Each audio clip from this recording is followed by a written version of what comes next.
Thank you all for having me here today. I'm very excited to be speaking with you, and thank you specifically to William for having me come here to give this talk today.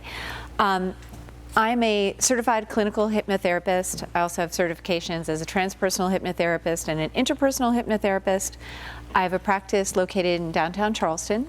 I'm going into my 5th year of practice, and I see clients that range in age from little ones, like 5 years old, into their 70s. I see people that come to me for all different types of things. My job is like a box of chocolates. People show up and they come to see me to solve problems, look for new ways to do things, address things that they've had issues with that they just can't seem to address. I get clients come to me where they're like, I can't stop this behavior. I can't stop these feelings. I can't seem to heal. I can't find peace. I can't find purpose. I can't seem to focus, to be motivated. I can't seem to sleep. And what's happening is they're coming to see me because they're trying to problem solve with their conscious mind, the 10%. 10%, that place that is trying to problem solve, come up with solutions, and then later they find themselves frustrated or repeating the same behaviors or having the same patterns because they're operating from this 10%. Now, I don't know, how many of you are freshmen? How many upperclassmen? Okay, so maybe this stuff is going to be kind of, old news to you, but I'll just go through it. I'm going to walk through today, talk about hypnosis, how it works, why it works, how I use it in my practice, and then I'll also talk a little bit about the history of hypnosis, where it stemmed from, and some of the key players along the way. And this lecture, I'd like it to be like my practice, cooperational. So if at any point you want to ask any questions, just raise your hand and please do so, okay? Also, I'll be taking questions at the end. So clients come to see me because they're like, I can't do this. What's going on? I need some help. Well, they're working in the 10%, the conscious mind, but we've got 90% is the subconscious. And the subconscious takes care of all of our involuntary bodily functions. I think of the subconscious and the conscious, I use the metaphor of like the conscious is sort of like your desktop. It's all the stuff you see there. You know what's happening, but you don't really have the applications to manipulate it. It's just sort of there. And that's that 10%. They theorize that the conscious mind processes about 40 bits of data per second, and the subconscious processes over 40 million bits of data per second, right? It does everything. And it's not just a place in your mind, it's this whole system, right? So it takes care of all of our involuntary bodily functions. So the fact that I'm talking to you without having to think about talking, the fact that I'm digesting my lunch, the fact that my blood pressure is a certain way, the fact that my nerves are working at a certain way, all of these things are happening at the subconscious level. So I do work with clients for health and wellness. Now, when I work with clients for health and wellness, I do get a referral from a doctor, but I do work with that in adjunct to working with their doctor. It holds all of our memories. So every experience we've ever had is somewhere in this great database. And for good or for bad, it front loads the negative memories. So it doesn't want us to repeat those things that we've done before, right? And also with these memories and experiences we have, we form our attitudes and beliefs. So I work with clients around memories. I help clients with attitudes and beliefs. Attitudes and beliefs can be supportive and positive, or they can be limiting and blocking. So we help to transform attitudes and beliefs or adopt new ones. Emotions. The subconscious is the seat of our emotions. There's no emotion organ, right? And it's the whole system. And they call them feelings because we can actually feel them, right? So in my practice, I do a lot of body work with my clients as well. Talk to them about when we bring up and talk about emotions, I'm like, where are you feeling that in your body? And I'll talk a little bit about my process and how I incorporate that into the work. So our emotions, work with clients to help transform emotions. Work with clients where they're like, oh my gosh, I'm feeling these anxious feelings, or I'm always getting angry at the drop of a hat. It's coming from the subconscious. Habits. A lot of people, I think of hypnosis and they think of smoking and weight loss. Smoking is a pretty small percentage of my practice. I do work with a lot of clients around weight loss. Habits, that's subconscious. Its primary goal is to support you and to take care of you. And it just watches everything you do. So you can come to a hypnotherapist or hypnotist to help them at the deeper level, but you know you can also be aware of what you're doing and what you're programming in yourself and your thoughts and your ideas that we're taking in. But habits is just a way where that subconscious has said, oh, look, I've looked at these situations, these memories, and you had something happened and there's an attitude and belief about that, and you throw in some emotion, and let's make that a habit, right? And so you can do something, it becomes something first conscious, then becomes in the subconscious. Imagination and dreams, all part of the subconscious mind. And energy levels in the subconscious. So let me ask you, how many of you here have experienced a state of hypnosis? Just show of hands. How many have not? Okay, everybody put your hand up. We all go into a state of hypnosis multiple times a day. It's a naturally occurring state, and I'm going to talk more about that, but it is. We go into hypnosis about 7 times a day. What happens in this state of hypnosis? Well, between the conscious mind and the subconscious mind, there's something called the critical factor or critical filter, and this is a phenomenon, a gateway between the conscious and subconscious. It starts to develop around the age of 9, solidified about the age of 15. Before then, and it acts as a gateway between the conscious and the subconscious. Before then, there is no gateway, just totally open, a sponge. So kids that are younger than 9, and really 5 and younger, are actually operating in a state of hypnosis almost all the time. It's a measurable brain wavelength activity. It's alpha state, theta state. Kids live in their imagination, right? Everything, this, this key is a phone, this is this, I mean, they're just make-believe all the time. But they're also establishing and building their attitudes and beliefs. Mom, we don't do this when that happens, right? They're pulling their attitudes and beliefs. Everything's coming in. There's nothing to stop it. It's just coming in there, and it's creating the foundation, the programming for this supercomputer of your subconscious mind. And then around the age of 9, this guy starts to show up, this gateway. Sometimes he feels like an ogre, So clients come, what happens is they consciously want to change something, they want to do something, they think about it. They're like, okay, next time when I go to that party, I'm not going to drink that much. Or when I go to give that presentation to my boss, I'm not going to be anxious. Or I'm really just going to stop eating cookies. I'm not going to eat those cookies that are there. These are the thoughts we have. But then that thought comes down to the gatekeeper, the critical factor, and it's like, hold on, let me look behind the scenes. No, I'm sorry. That idea does not go with what's going on in here. Reject it. And there we are, repeating the same patterns, feelings, emotions, thoughts, and ideas. So, not only is the subconscious driving the bus 90% of the time, influencing our thoughts, ideas, our attitudes, our beliefs, our emotions, our habits, it's coming from the perspective of a 5-year-old or younger. So when we get into those feelings when we're like, oh my gosh, I went from saying that I'm going to do this right and I'm not going to get anxious or I'm not going to be mad, I'm going to be on and this is my idea. And then boom, something pushes a button and you can feel overwhelmed. You ate the cookies, whatever it was, you slid right from the conscious where you had those great ideas into the automatic subconscious. So what do we do about this? We use hypnosis. When you have a hypnotic state, what happens, the technical definition is, it is a bypassing the critical factor for the establishment of acceptable selective thinking. So what happens is, you go into a state of hypnosis, and you can do that, there's many ways, and I'll talk about a few of those. And this guy, the critical factor, gets out of the way, temporarily.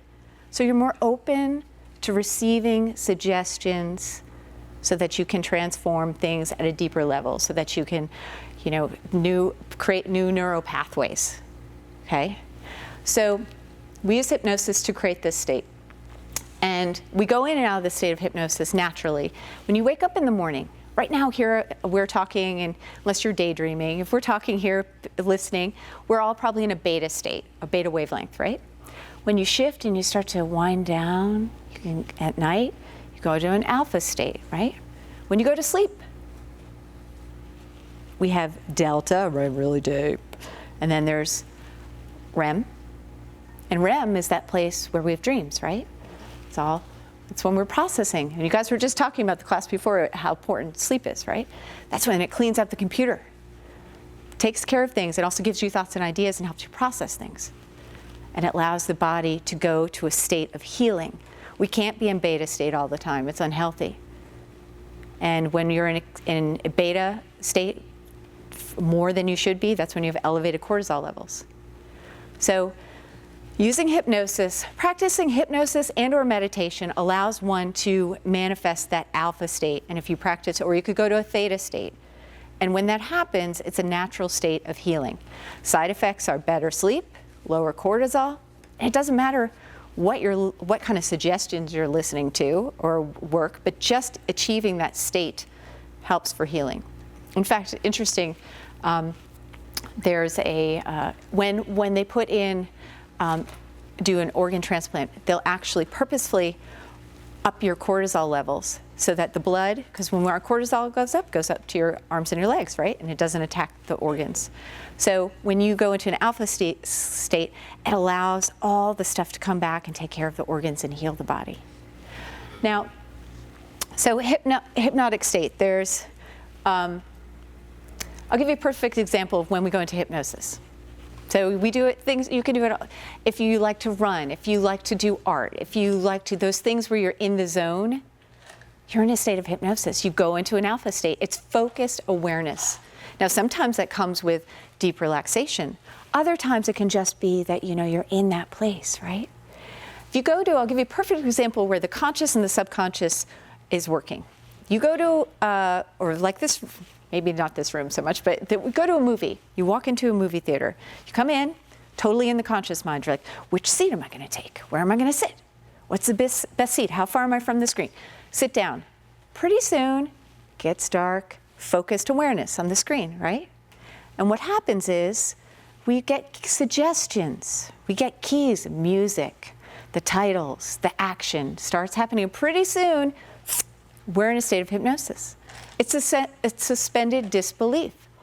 I watch that movie and I take in those suggestions, and I don't watch it and think, here comes actor A from the side and actor B, and what kind of camera are they using and what is this happening?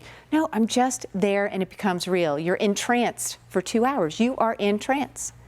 So if I'm watching that and something happens, it's really a lot of action, you know, I could have like get scared.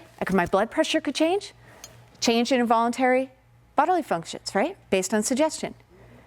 Then if something happens and, oh my God, the dog died, he was so sweet, I could cry, you know, my emotions are evoked.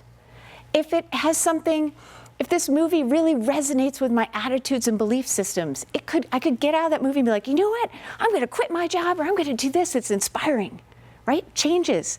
If it goes against your attitudes and belief system, you could really feel a rub, right? Your friend might like it, but you're like, I hate that movie, right? It causes all these things.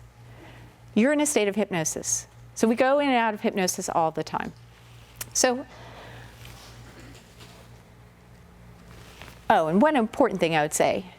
So hypnosis, one is always in control when doing hypnosis. It's all self-hypnosis. And remember the conscious mind, the subconscious. What happens? That gateway just moves away when you're in hypnosis. Conscious is still there.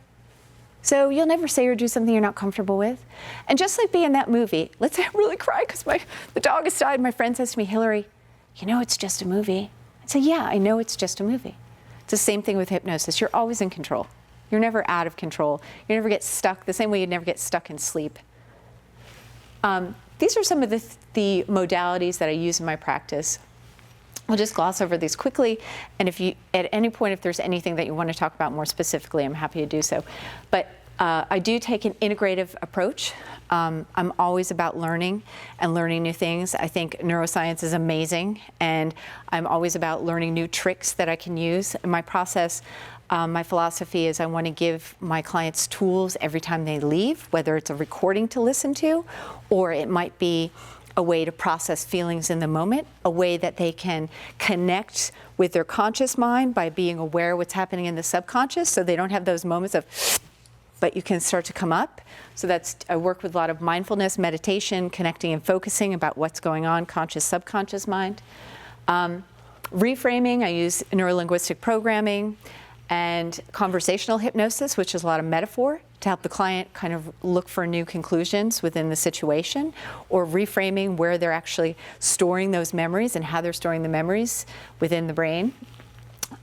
Hypnotic programming, that's kind of like sort of what most people I think of, where you go to the hypnotist or the hypnotherapist and they put you in a state and they say stuff to you, and then there's a recording of it and you listen to that. It's very powerful foundation work. It's maybe not going to work for everyone 100% because it can be a process. If you've got really strong attitudes, belief system in there, or if you've really got strong emotions, then you might take some sessions to work with that client. I typically, on average, see clients around 5 sessions. Sometimes less, sometimes once, sometimes more. Resolving inner conflict. This is where I will do a follow-up. It's usually not the first session, but I'll talk to the client. They've had these tools. They've been using them. I come back. It's like I've given them a pair of shoes to walk around in. I'm like, how's your shoes? And they're like, pretty good. Feels good. But you know what? The tongue was rubbing me a little bit. But you know, you taught me that trick. So I just loosened it, but it's still there.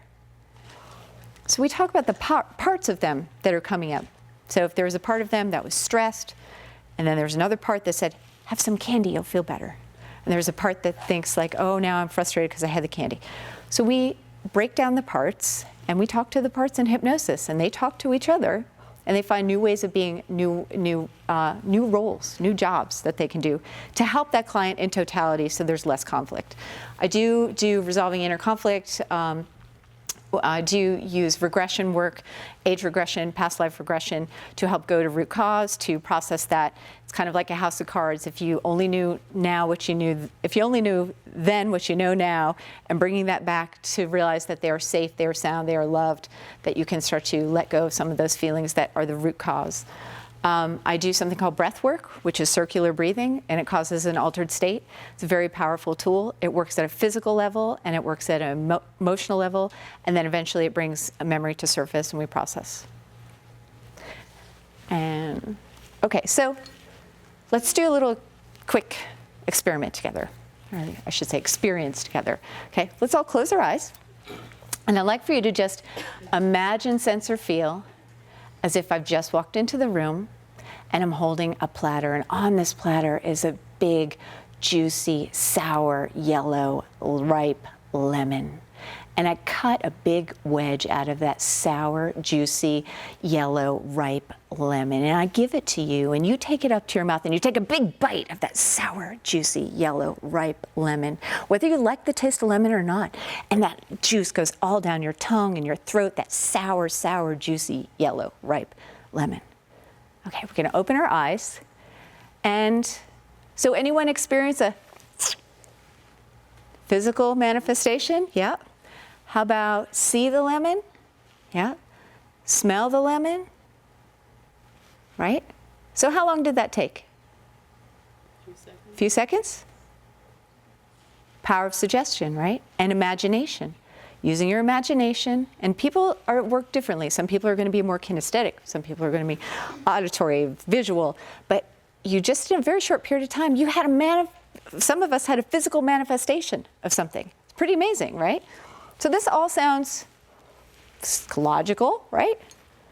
So where does this whole idea of the mystic hypnotist who's going to mind control you come from? Dr. Mesmer. The word mesmerize comes directly from Dr. Mesmer. Now, Dr. Mesmer, he believed, he was living in Vienna and then moved to Paris in the 1800s, late 1700s, 18th century, late 1700s. And he had this belief system that every living thing has this animal magnetism, a superfine fluid that runs through us, and that he could control it. Okay, so this is the beginning of this idea of the mystic, right? And that there's an operator who's going to control what's happening. And so his idea was that he could control, if this fluid didn't move in a proper way, it would have blocks. If there was blocks or it was off, that he could use the power of his abilities to readdress these blocks and get the fluid moving properly. So he became so popular in that people were coming to see him in droves. He actually was, what he would do at first, he was using magnets. And so he would see his patients and he'd rub these magnets over them for like hours at a time. And what would happen is they would fatigue. They would go into a trance because he's doing something in a kind of repetitive way, right? And so they believed in him, the power of belief. So they believed in him. They were seeing results, right? So they start coming to him, the rich, the elite, they think he's amazing. They're giving him a ton of money. He makes this thing called the baquette, which is a giant round kind of like container that's filled with some mystery fluid. And it's got these iron rods and ropes. And the people would put their affected areas up against this metal bar, and then they'd all hold hands. Now, what's going on in here? He's got this room where the environment is like incense in it. He's got Benjamin Franklin's invention of the glass organ is playing, like woo, weird music, right? He's got candles, mirrors, and he's got all these people there that are believing this stuff is working. So he's creating an environment that is really conducive for hypnosis, just like a movie. This is a production happening, right? People start laughing crazy and having convulsions, which causes the other person to pick up on it, right? So they've got this collective agreement that this thing is happening. And people actually see results. He becomes so popular that at some point he can't see enough people and have them, and he's also, by the way, walking around with gold slippers and a purple cape and waving his wand. I mean, like the whole thing is, a whole production, a scene. And he gets so popular that at some point he starts magnetizing trees with his power so that people could grab the tree. And then they would go through the same process and become cured. And people were seeing results. Well, that, the whole situation had the king annoyed. Yes?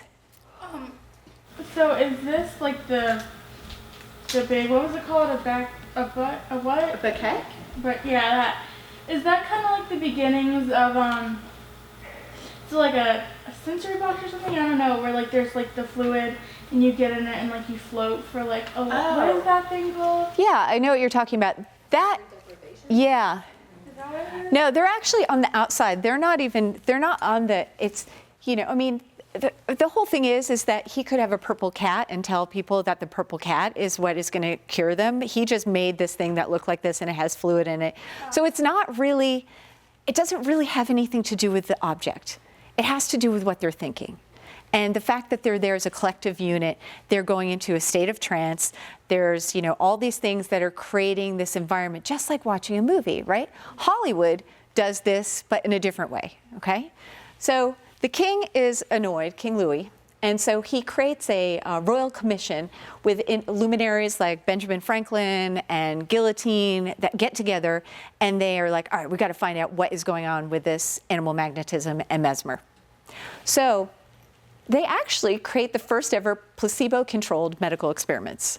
What they do is they take the tree that Mesmer has mesmerized, right, where people are holding onto it, and then they pick another tree that has not been mesmerized, and they have the placebo and the control. And so they find out that both of them see results. So they deem it a fake because there's not really anything to do with mesmerism. But the truth is, what they found is, the conclusion, it worked by the act of the imagination.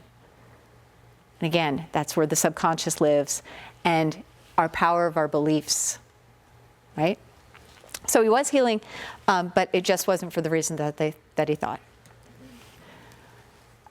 Dr. Braid, he coined the term hypnosis, and he was totally against mesmerism. He thought it doesn't have to do with magic. It has nothing to do with the power of an individual. It's all within ourselves.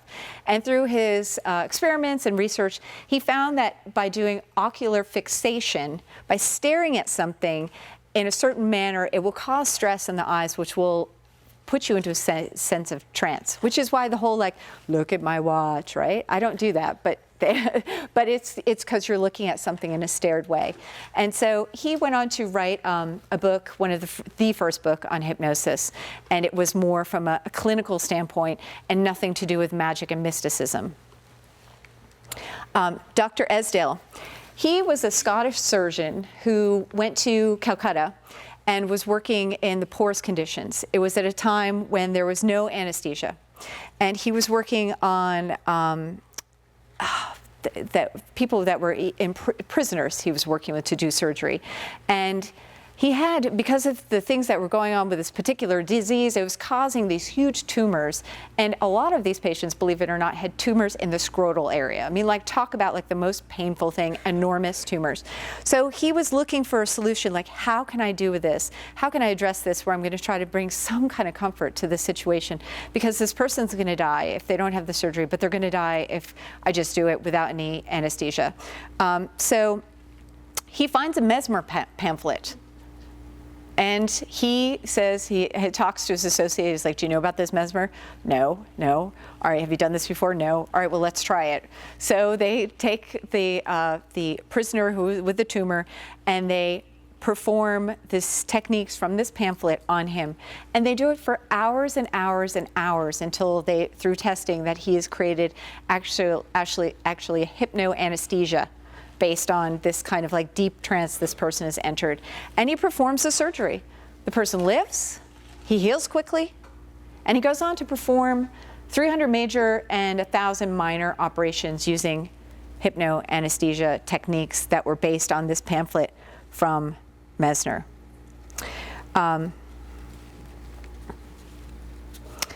So the 20th century, we have a shift where hypnosis techniques cross the pond, and there's significant breakthroughs in the 20th century using hypnosis.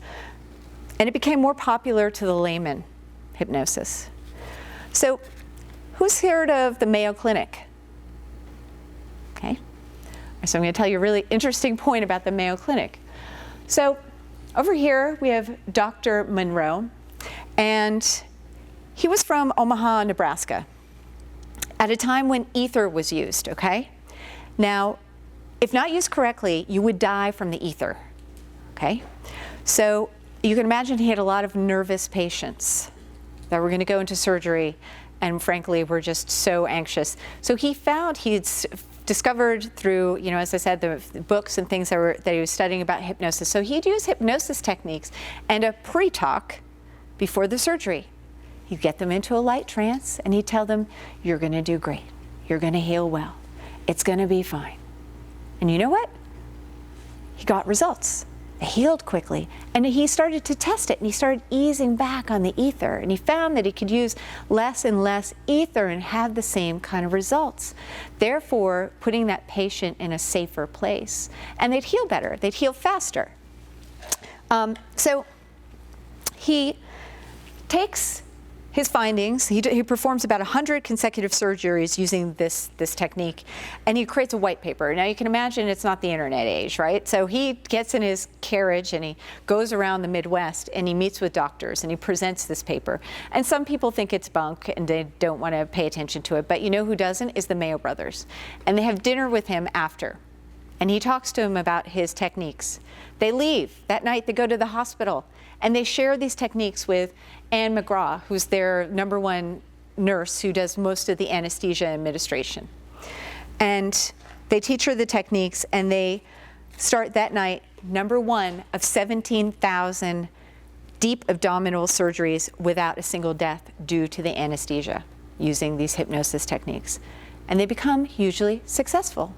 And a key component of that is because they use the mental capacity of ourselves to go to a place of calm and serene instead of just having to use the ether, and to heal quickly. Eventually, Nurse McCraw had created her own study, a paper, and she would give presentations on it, but it wasn't, you know, widely promoted. And truthfully, they kind of kept it on the down low because there were, you know, people that had considered that maybe as like, you know, magic or things like that. Dave Ellman. So Dave Ellman, he's an interesting individual. He also from the Midwest. He was from the Midwest, and when he was a young boy, his father had cancer.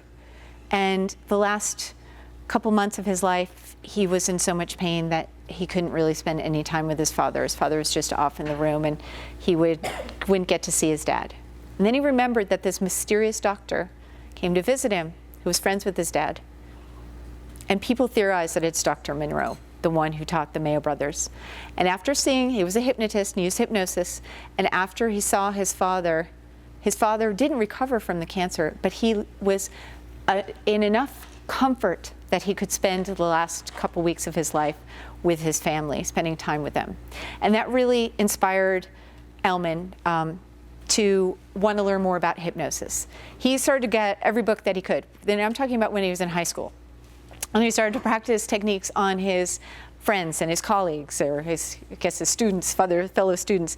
And he discovered a couple things. One of the books that he read was a doctor said, well, I noticed that when a patient comes in to see me and we do hypnosis once, and then they come back next time and we do hypnosis again, they seem to go in deeper each time that we do it. And he's like, well, why do I have to wait for them to come back? So he just created this idea that you induce someone into hypnosis, you bring them out of hypnosis slightly, you put them back in hypnosis, you bring them out, you put them in. You see that on stage shows when people do that. They're like have them come up and they'll be like, sleep, and then they come up and sleep.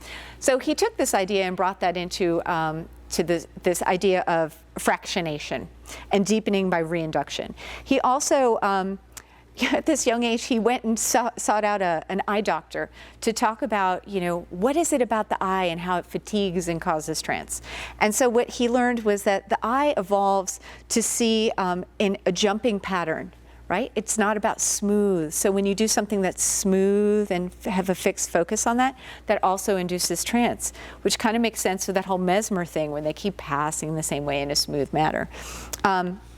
He went on to have a career in early radio and television production, and then he felt like my real calling is really to use hypnosis, to go back to that. So he wrote several books. One of them is a very well-known book, Hypnosis, and he spent the rest of his life teaching, even though it wasn't a doctor, teaching doctors and dentists how to incorporate hypnosis into their practice to improve the situation so that clients can feel more calm, feel more comfortable, create hypnoanesthesia. Erickson is an amazing psychiatrist who was very smart. And he has a very personal relationship with hypnosis. He started using hypnosis as self-hypnosis. When he was 17 years old, he had polio, and he was in much pain. So he started studying hypnosis and using self-hypnosis techniques to help aid with the discomfort, to a point where he could be mobile. He went on and got a degree in psychiatry and developed this technique of hypnotherapy that is known as Ericksonian approach. And it's very conversational. And if there's not much, but there's footage of him working with patients doing hypnosis. And a lot of it is metaphor. So he embraced things like jokes and puns and stories. And I do this especially with little ones when they come in. And little ones, they're already in a state of hypnosis, right? So I don't have to do much. I just have to listen to what's going on with them, and then I use stories and metaphor to teach them something, and I'll make a recording of that for them to listen to. For example, a little one who came to see me who was bedwetting. And we talked about that this client likes sports and is good at sports, so we just use that as the metaphor that you know the right time when it is to catch the ball and how long to hold it before you throw it, and your body knows what to do and those kind of things. And sure enough, at a subconscious level, the subconscious gets it, and it makes for change. Erickson was big about follow the lead of the client. He was about follow the lead of the client. If you need to be aggressive or more dominant in your suggestions, then you go that way. If you need to be more, paternal, maternal, you go the lead of the client. He also started to do things where he would tack suggestions onto truths. So if I said to you, you're sitting in the chair, your feet are on the ground, and your eyes are getting really comfortable, right? You start with one thing and you lead to another. And as I said, he would also do a lot of things with stories, metaphors. He's considered a genius. Dr. Weiss. Now this is late 70s. He has, he's super smart. He went to Columbia and Yale. And but he's the guy behind past life regression, right? So you could say, oh, that seems pretty woo-woo, but you've got this person who started from a very credible background, and he worked with a particular patient who he was using regression in a traditional sense, hypnosis, to regress back to situations, and she is suffering from panic attacks, nightmares, anxiety, and she just one day just started talking about being a Roman soldier. And he's like, where's this going? And so he worked with her and he just followed it. And so she would go to these past lives and he'd help her resolve these past lives and the emotions and the belief systems that were happening in these past lives. And in doing so, her present day life had a major shift.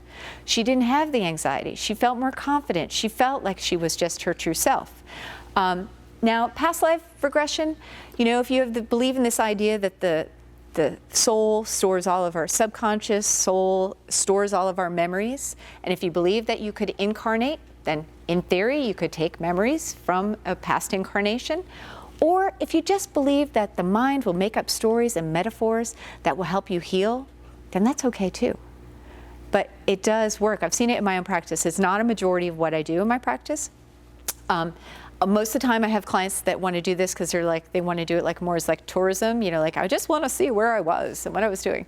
And, but I find that even when that happens, there's usually some kind of epiphany, an aha moment. It's kind of like when you wake from a dream and you're like, wow, right? You have those moments.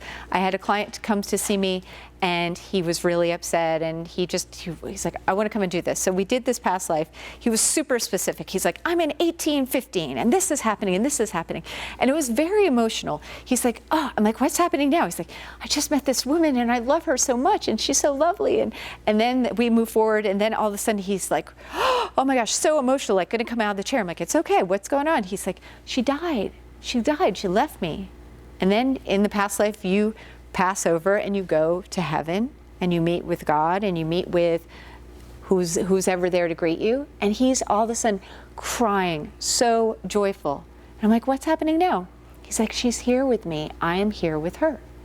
And he told me after the session, he said, I just found out that the person I was with in my relationship had been dishonest with me for quite a long time, and I really felt like I'd never find love again. And he's like, from this experience, I believe I will. So things, you know, I mean, maybe that's the mind creating something for you, but it can be very interesting and healing work. Mary Monaghan, she created this technique where she sort of perfected this technique of hypnobirthing. So it's using hypnosis to help moms when the baby's in utero, shown that the baby is, you know, when the mom's calm and she's feeling good, you know, that the baby's picking up at that in the development. And when you're in utero, babies in utero, they're in REM the entire time. So they're in there processing things. And then hypnosis for birth. When you use hypnobirthing, it's more comfortable, less discomfort, much faster births, and much less bleeding and healing quicker. Okay, so we know who this guy is, but who's that guy? This guy, Tiger Woods, his dad, and this is Dr. Jay Brunza. Dr. Jay Brunza is a psychiatrist and a hypnotherapist, and he's worked with Tiger Woods since he was 13 years old. He was his caddy until he had a professional caddy. So he was doing hypnosis while he was playing in his games. He used hypnosis for his edge all the time. So he uses hypnosis to do time distortion, slow things down, to be more present, to build confidence, to visualize his shots. And there's a lot of things about visualization, creating these movies in your head using hypnosis, so then it actually can execute. Sheila Granger, she created this modality technique called virtual gastric band, and it basically is the idea that you use hypnosis, and you take someone through the surgery of getting a gastric band put on in the body installed, but obviously there isn't one. I use this approach in my practice. I find that with clients, after the first week, they're eating 50 to 70% less food, because it's the imagination, the power of belief. Bruce Lipton, he is epigenetics and studies how the conscious controls every character of every cell.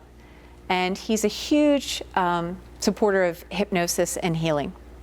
Just go a little quick on this so we have time for questions. So the true heroes truly are our own selves, right? That the body has an amazing ability to change, that we have neuroplasticity, that we can learn new things, create new belief systems, break habits, develop new habits, and we can do this using the power of our own mind, our beliefs, mind, soul, and spirit. Okay, thank you. Any questions?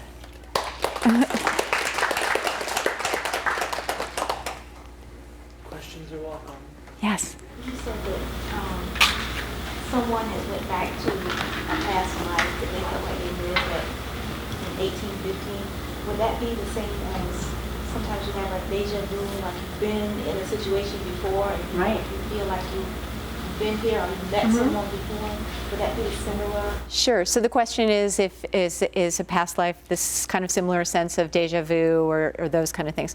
When I do past life regressions, I talk about the different models that can happen, and there's 3 different models. One is traditional regression, right? This idea that reincarnation, I should say, that I'm a soul, that I incarnate in the future in a timeline, right? That's one way. Another is this idea of transpersonal, where transmigrational, where a soul could be in a human being, and then it could be in a fish, and it could be in a tree. Another way is this idea of an oversoul. So this idea that, you know, if I put my hand in a bucket of paint and I pulled it out like this, I've got one source, but there's multiple things coming off of it.